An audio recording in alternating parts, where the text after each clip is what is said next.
All right, so welcome everyone. It's good to see all of you.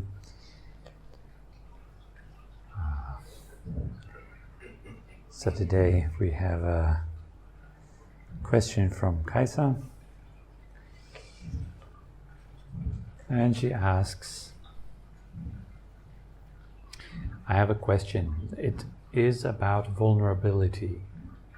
Somehow it seems that there is a call to vulnerability. Many books and business keynotes seem to take up the topic. To meet people from a vulnerable position. How do you see vulnerability from a Buddhist perspective?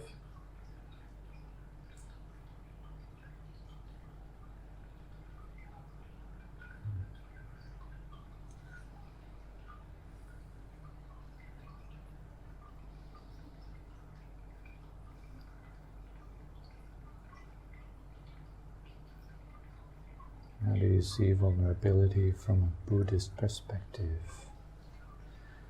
Well, I'm afraid I can't really give a Buddhist perspective on vulnerability, but we nonetheless can explore this a little bit. Certainly interesting topic.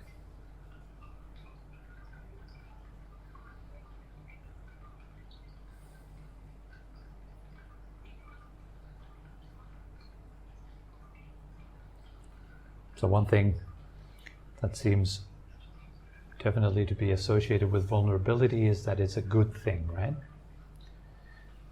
It's recommended. It's something that you should be, right? You should be vulnerable, you should open up in the context that Kaisa mentions it, at least, right? Like the books that are talking about it. But there's this call to vulnerability. Well, there's a type of vulnerability.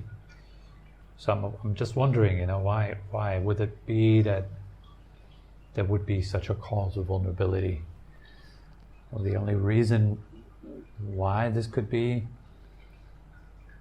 or at least seems to be the only reason, is because people somehow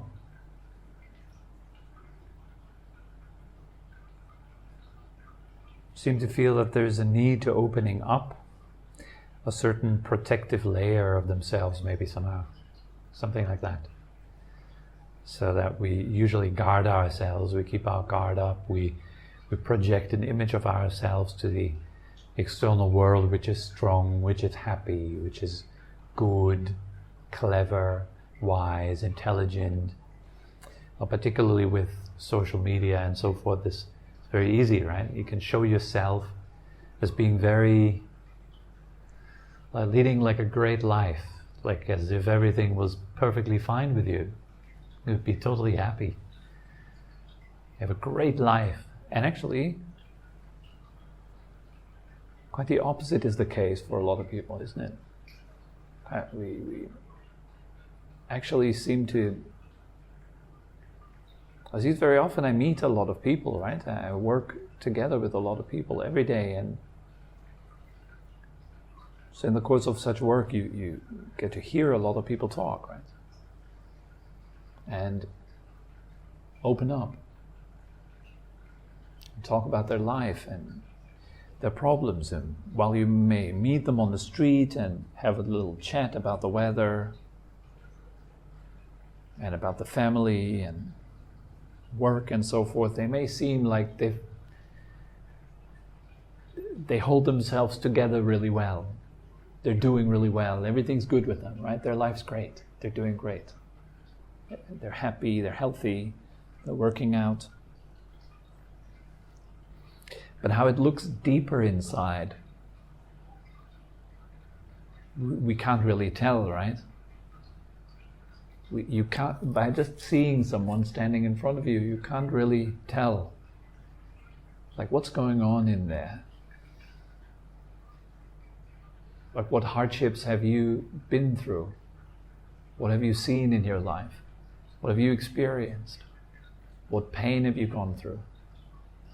And how has that shaped you? Has that shaped your thoughts and your emotions and your reactions to life?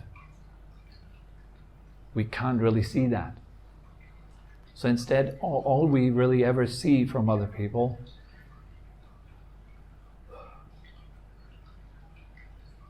and I do believe this is particularly a problem due to this heavy use of social media where you portray these images of yourself, really. And it's so easy to do that. And it's so widespread. Like everyone's doing it, right? That we somehow miss something. We might miss to see that, hey, just like myself, other people do have flaws. So, and here is why I think that's the case. Why would we miss seeing flaws in other people? Because they somehow show us that we're not alone in being messed up. Because you know yourself. You know your mind. You know your dreams and your failures. Yeah, you know your pain, right? You know it deep down inside.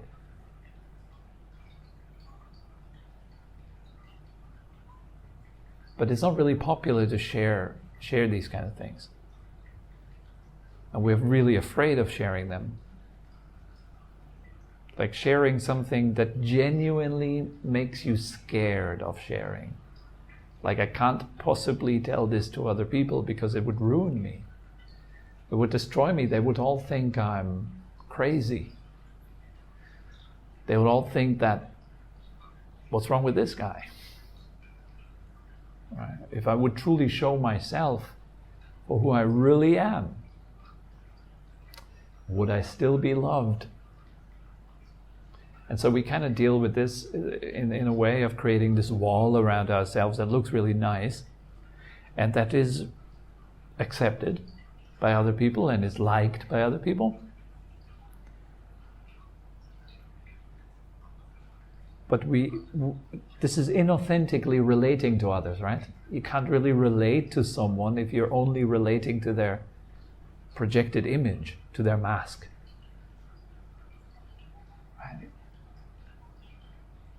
So if we only are relating to masks all the time, we begin to miss to see that which is behind the mask. This is probably something we can see also right now in this time when people are wearing masks everywhere. Don't you feel sometimes that you miss seeing faces? I do. That you miss seeing emotion? Like, is that person smiling? Is that person frowning? You don't really know? Right? Isn't that strange? You don't really see this anymore. And then when you can't see this, something inside of you misses it. And I believe that's exactly why people call for vulnerability. What they really maybe say is, like, just be real. Because isn't it a fact that we are vulnerable? We already are vulnerable. I mean, it's not something that I have to produce. I don't have to make myself vulnerable. I already am. I mean, just contemplate the fact that you could die any minute. All that needs to happen is your heart muscle needs to stop doing its job. That's it. So what gives you the guarantee that this muscle keeps pumping? It's a tiny nerve fiber, maybe the size of a hair,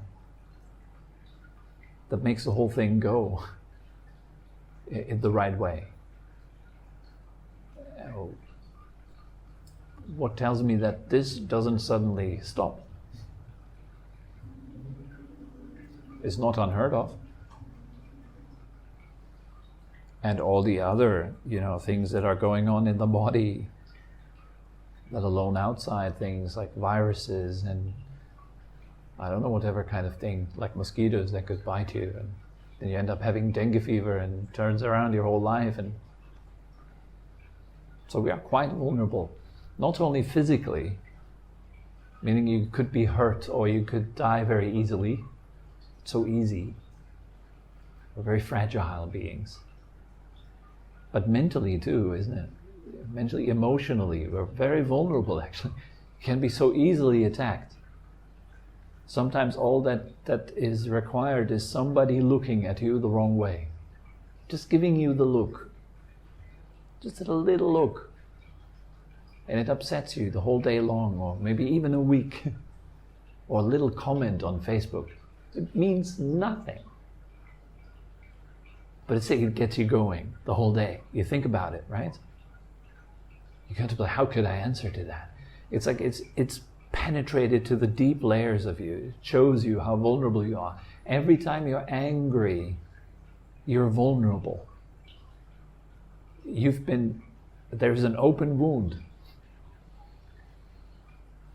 Like in fact, just having a sense of self makes you vulnerable. Just having a feeling of me. As one of my masters, he put it so nicely. He said, it's like walking in a dense crowd with no skin. Like the bigger your ego, the bigger your sense of self, the more vulnerable you are, right? Or like the dog outside is barking right now. It's enough to just give him a look and he will start barking. And there are people like this too, right? You look at them and they immediately puff their chest and they're like, what are you looking at? Got a problem, man? You know, this kind of stuff, right? It's just the same. It's the same thing. It's like when you're looking at the dog and the dog gets aggressive because you're looking. People also do that. We get aggressive because someone is looking at you. That's being vulnerable. That's what that is. So if that being vulnerable then is questionable, right? Is that such a good thing? Should we all be more vulnerable? In other words, should we be easily hurt? I don't know. And so I assume what is really meant is this opening up. Like, be honest. Don't portray something out of fear. That's what people desire. I think that's what they really call for. It's honesty. Dare to be you. And we would only dare to be ourselves if we knew that it was okay to be ourselves. It's okay to be who you are. You're totally unique. I mean, think about it. There's just nobody in this entire world who is like you. That's already a little hint, isn't it? It shows you something. You're playing a unique role, a totally unique role. There's nobody like you.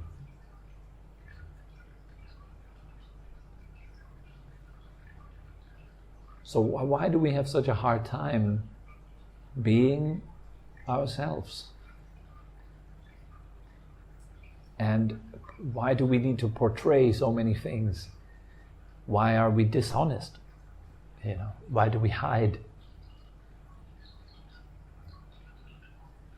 And I think this call for vulnerability is really this call for that, you know, show yourself.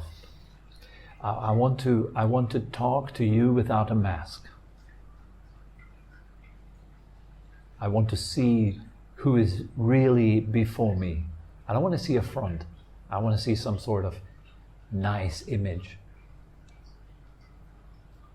And I want to see your cleverness. I find it much more interesting to see how you stumble and fail, and because I can relate to that, right? There's something in us, we can relate to it somehow. I go, wow, you're stumbling along just like I do. There's something inside that goes like, oh, yeah, I know that all too well. That feeling of embarrassment or hurt or pain, you know, we can relate to it, and it gives rise to connection. It allows us to connect. And when we hide the very thing which would allow us to connect with other people, out of fear that the entire world around us doesn't have any imperfections and flaws, it's only me, and I need to guard myself and protect myself, we cut ourselves off. we starve ourselves if we cannot connect. And we can take that to like extreme levels, really. We can lead this perfect life, totally flawless. Like everything we do is done to show, look how good I am. Like everything. Like every little perfection that we put in. I know from my own experience that there's one thing I tend to do, you know. Like doing everything so perfectly, even if no one's around and looking, because someone may look later. Or someone may look, who knows? So I always have to be at my best. This is, on one side, this is really good, because it makes me super mindful. It's one of the practices that you can do. Just by the way, a little sidetrack. Assume that everybody can read your thoughts. And you immediately become more mindful of what you're doing in there, how you're thinking, how you might be judgmental to other people, how you might judge them in some bad way or something like that. You wouldn't do that if they knew what you were thinking to yourself about them, right? So you're on a better kind of behavior. But then on the downside, if this becomes something to punish yourself with, or to give yourself a hard time with, then it's not good. So I need to do everything nice, everything good. Like your whole life becomes like a Facebook wall. Everything you do it just with filters. Just with the nice quotes. You see, for example, you might have a conversation, and instead of speaking honestly and saying what it is, even you might be saying something that's completely stupid, but dare to say it because that's what you feel like, that's what you mean in that moment. There's alignment, right? But we don't. We hold back. We hold back our opinions because we might be ostracized for them, you know. Some people voting for this guy, voting for the other guy, right? You can't even say that anymore. Like, I voted for Trump, or I voted for Biden. Like, you get hell for it, right?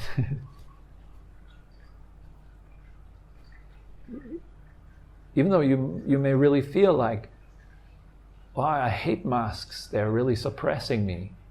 I feel suppressed if I'm wearing a mask. I can't breathe in these things. I hate them. You can't even say that, right? You need to be really careful. And in some circles you can't say the opposite. You can't say, I love the mask. I love it. It protects us, you know. I don't want to go around and kill people with COVID. I'm a responsible citizen. You can't say that because in those circles you'll be booed out. Like communication breakdown, complete breakdown. And so people protect themselves, they guard themselves. They're not daring to be vulnerable in the sense to, like, look, here's me, take it or leave it. Because people are so focused on this, I might be left. But yes, you might be left, but that's good. You don't want to hang out with people who only appreciate your image. So for them to leave, it's good. So they don't waste their time with you. And you're not wasting your time with them. That's great, isn't it? It's fair also. And those that stick around because they like you, they really like you. They don't like your image. They like you like as you are, raw. That's why we really love hanging out with our friends. You can just be you. Like totally. Right? You don't have to like pretend that you got your shit together. You can just relax.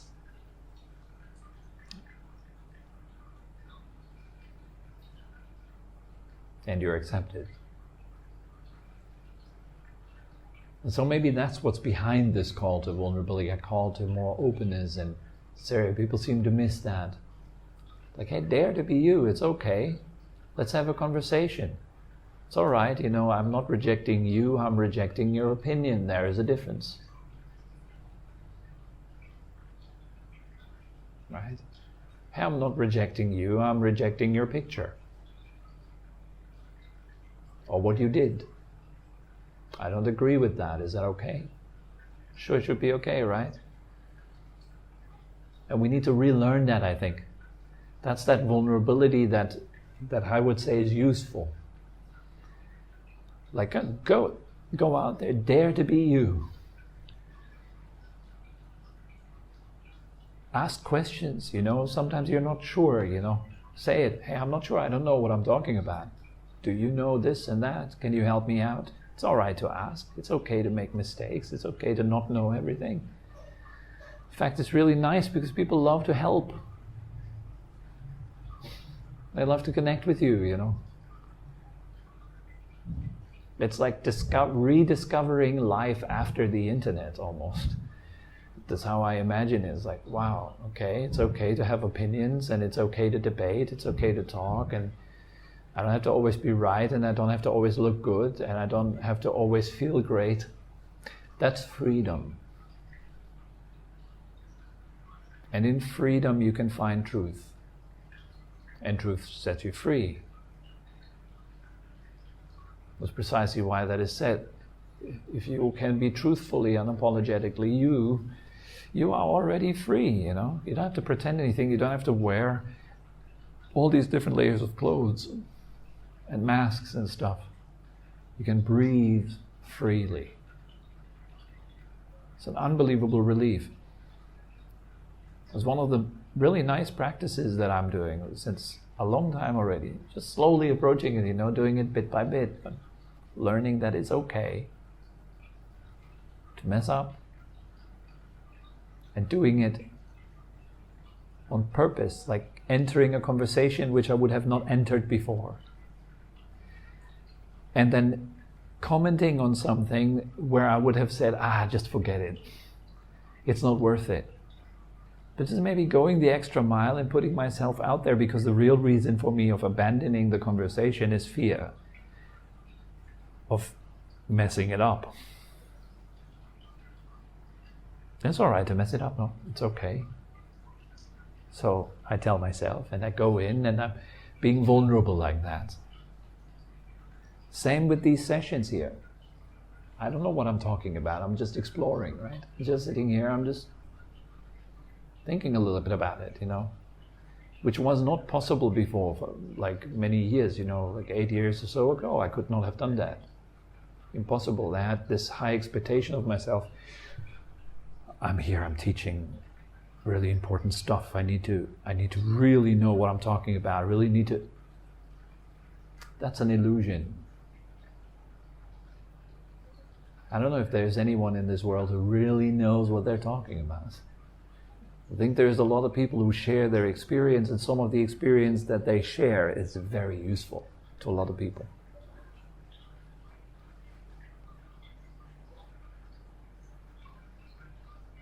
So maybe there's so much helpful, so much light, so much beauty that can come from you into this world if you just take off your masks. In other words, if you open up and you allow yourself to be vulnerable in that sense.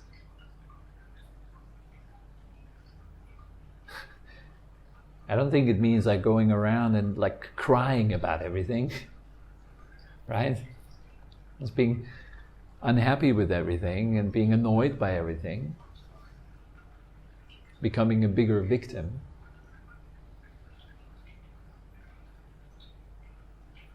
Because there's also a tendency. Who is more oppressed? The rest. Who is the most oppressed? Big political topic worldwide.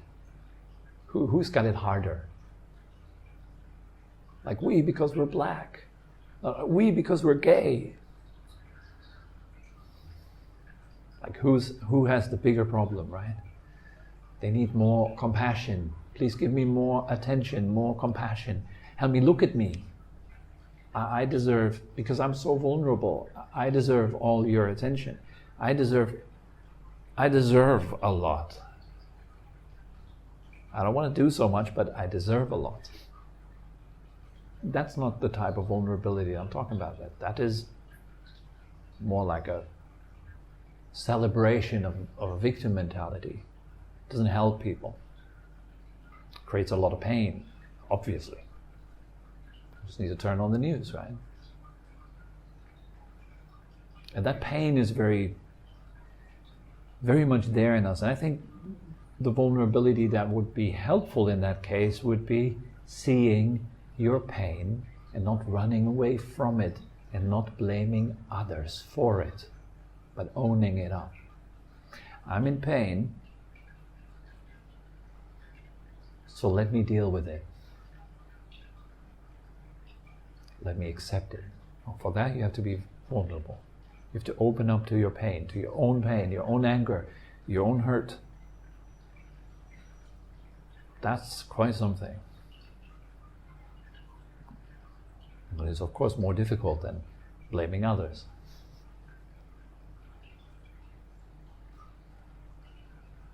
But the oppression that,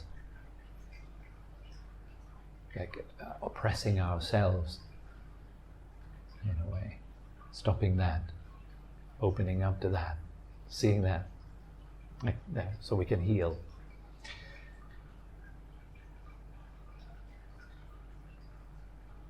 Yeah. So these were just a few thoughts. Maybe, as I said, it wasn't from a Buddhist perspective, but hopefully it was still useful. Okay? All right then, guys. Thank you very much for coming. Have a nice weekend.